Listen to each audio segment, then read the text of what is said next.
On June 9, 1912, the small rural town of Villisca, Iowa, was rocked by a brutal and shocking crime that would come to be known as the Villisca Axe Murders. That night, in the Moore family home, Josiah Moore, his wife Sarah, their 4 children Herman, Catherine, Boyd, and Paul, as well as 2 young visitors, Ina and Lena Stillinger, were brutally murdered.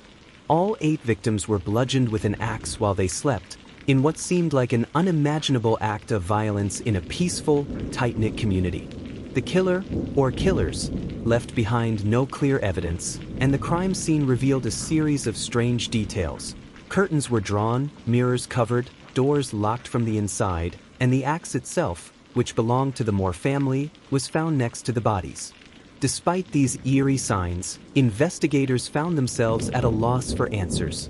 Villisca, once a quiet, close-knit community of 2,000, became the epicenter of a mystery that would elude investigators for decades.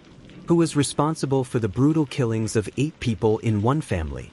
Why did the killer commit such a horrifying act of violence? And why was the case ultimately unsolved? This is the story of the Villisca Axe Murders, a case that still haunts the town of Villisca and the entire country to this day. Villisca, Iowa, was a small, rural town settled primarily by farming families. Located in southwestern Iowa, Villisca had a population of just over 2,000 people at the time. It was a community where everyone knew each other, where life was simple and the pace was slow. The Moore family, though not wealthy, was well respected in the town. Josiah Moore, the father, was a successful businessman running a local grocery store. He was married to Sarah Moore, a loving mother who raised their 4 children. The children were well liked in the community. Herman was 11, Catherine was 9, Boyd was 7, and Paul was 5. On that fateful evening, 2 young girls, Ina and Lena Stillinger, were visiting the Moore children for a sleepover. The girls, ages 8 and 12, were from a neighboring farm and were close friends of the Moore children. The Moore home was a modest, 2-story house located on the west side of Villisca, not far from the town's main street. The family's home was a typical farm family dwelling, with simple wooden floors, comfortable furnishings, and well-maintained rooms. On that particular night, Josiah and Sarah Moore tucked their children into bed and, as was custom, went to bed themselves, unknowingly unaware that their lives, and those of their guests, were about to be violently extinguished. What transpired that night in the Moore house would be etched in history as one of the most brutal and senseless mass murders of its time. The morning of June 10, 1912, started like any other, but it quickly turned into a nightmare for the residents of Villisca. When the Moore children failed to show up at church the next morning, their neighbor, Mary Peckham, became worried. Mary had gone over to the house to check on them. She noticed the Moore's house was unusually quiet. There were no signs of life, which was odd given the bustle of a typical morning. Mary approached the house, knocked on the door, and received no answer.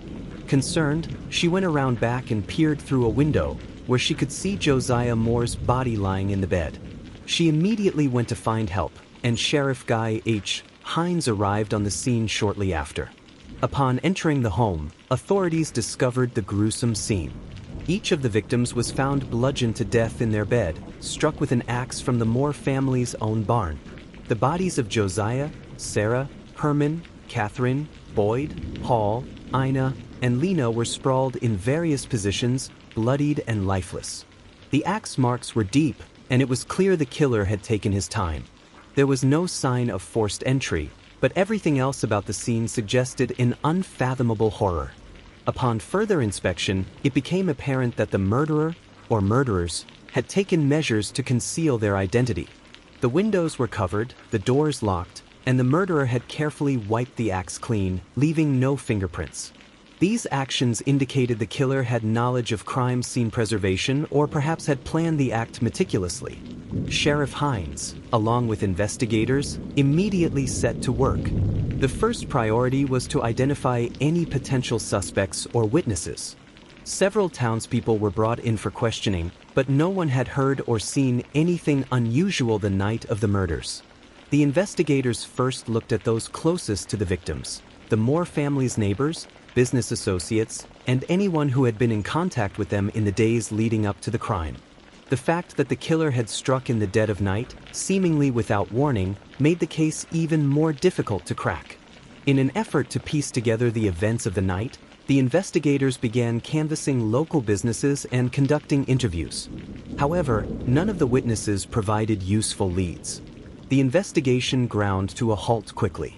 As the investigation stalled, many theories began to emerge about who could have committed such a heinous crime.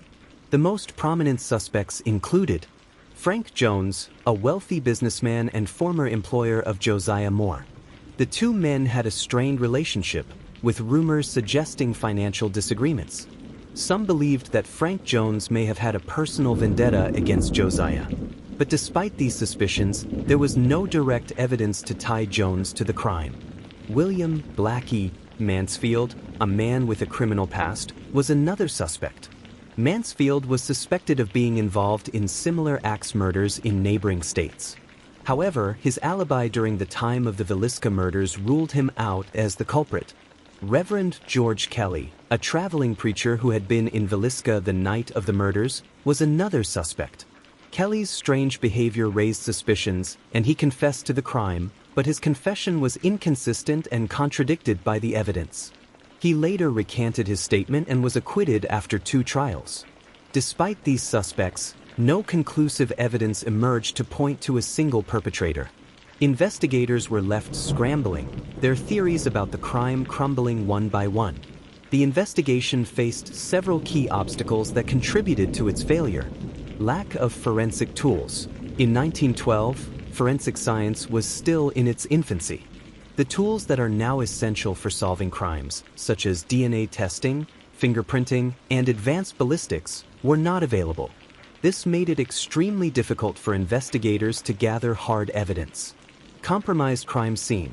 The townspeople, eager to see what had happened, entered the Moore house before authorities could fully secure the crime scene.